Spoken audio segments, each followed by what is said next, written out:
A startup ditched its AI ad tool for real people, and the numbers show why that matters for every scroll you do. This is Models and Agents for Beginners, episode 146. A company called Icon once raised money to build an AI system that would take any website link and turn it into dozens of short video ads. Those videos would show fake people on screen, generated entirely by code. The plan felt like the perfect match for social media feeds that never stop moving. Think of it like having a vending machine that spits out fresh ads the moment you press a button. After some quiet time, the team returned with a new product called the Human Ad Maker. Instead of letting the AI run everything, they now hire real creators, write scripts together, coach the filming, and deliver finished ads. The results surprised them. Even though the human version costs more to make, it leads to far more sales because viewers trust it more. Picture your own feed where you scroll past stiff, too perfect clips that feel like they came from a machine. This shift shows that for some jobs, AI works best when a person stays in charge of the final step, like a chef who uses a food processor but still tastes the dish before serving it. For you, that means the ads you see might start feeling more real again. It also hints at future careers where knowing how to guide AI instead of letting it run alone becomes a valuable skill. If you make videos for school projects or a small online shop, this story is a reminder that mixing your own ideas with AI tools often beats pure automation. You can try this idea yourself by taking a short video on your phone and editing it with a free app like CapCut. Then compare how it feels next to something made entirely by an AI image or video tool. The difference in how natural it feels can teach you a lot about when human judgment still matters. Now let's look at how our brains decide what counts as learning in the first place. You know how you sort your stuff into groups without even thinking, like putting your phone in the electronics pile and your hoodie in the clothes pile? Imagine you do the same thing with big ideas like learning. Most people picture learning as something slow, curious, and a little messy, like a kid figuring out why a bike stays up.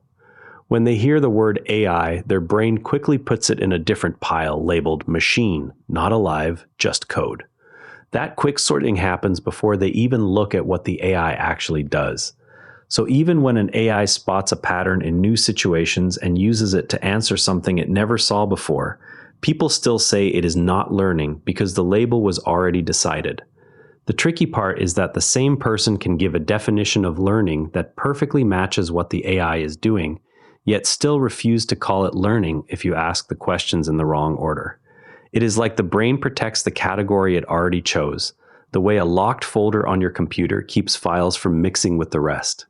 The honest spot in the middle is admitting you do not know exactly what is happening inside the system, but noticing that treating it like it has some kind of thought changes how it responds.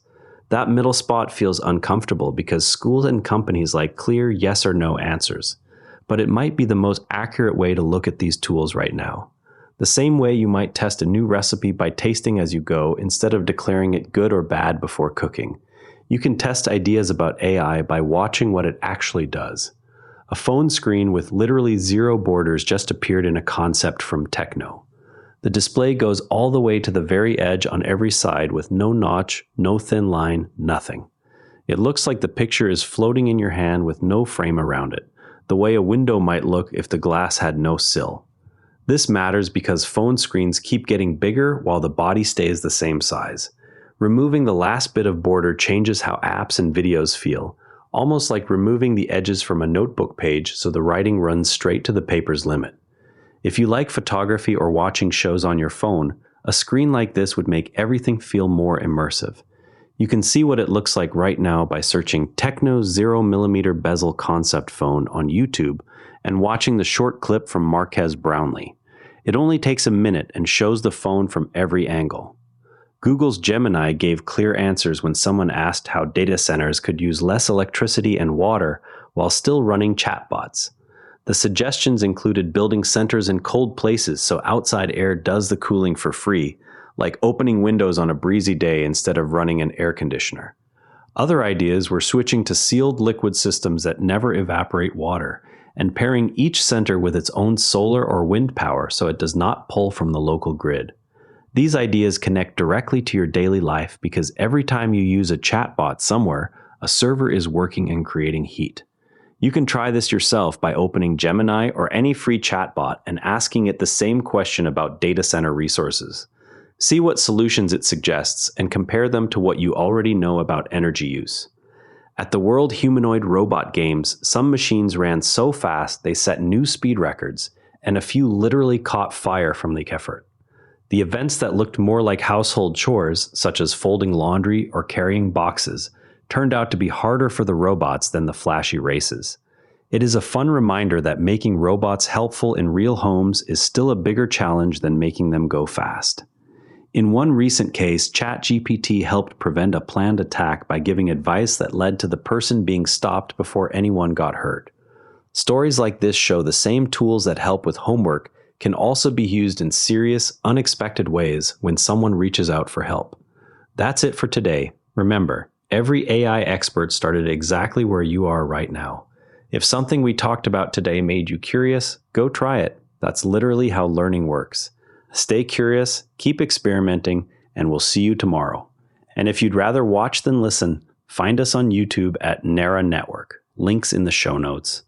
And before you go, this show is part of the Nara Network, a family of daily podcasts on tech, science, and markets. Each one a short, sharp briefing you can finish on the commute.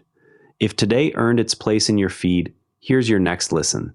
Tesla Shorts Time, your daily deep dive into everything Tesla. Find every show free at naranetwork.com. Want the written briefing with source links? Each show keeps a summaries page on naranetwork.com. Scannable, dated, and free. This episode used AI voice synthesis of my voice. Editorial selection and analysis are my own.